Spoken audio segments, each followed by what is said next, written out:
The U.S. Centers for Disease Control reports illnesses from mosquito, tick, and flea bites have tripled in just the last 13 years.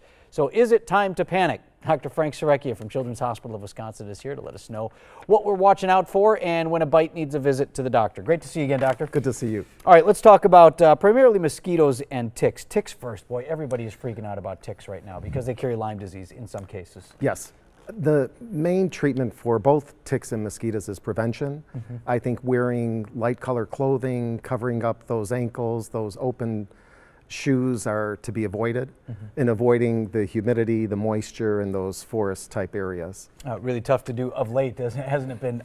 Where specifically do we need to watch out? I mean, mosquitoes are everywhere, but ticks, you know, if you're just out in the backyard, is that a place, or do you have to be deep into the woods to worry about that? I think mostly deep in the woods, but those of us with long hair should have it up.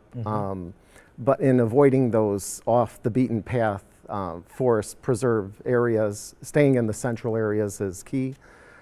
But anything that rubs against the clothing can cling on. And if you know you're going to be out there and you have the long sleeves and the long pants, what about things like prevention in terms of repellent? There are the most effective repellent, I believe, is the DEET, the DEET, the diethylamide. That is the most effective, but we use it greater than 2 months of age, and the percentage can't be more than 7.5% for infants up to a year, and then we can go up to 15% of the DEET for those older. Sure. So what if one of the kids comes in and you find a tick? Do you pop it off and then call the doctor, or what is the general procedure then?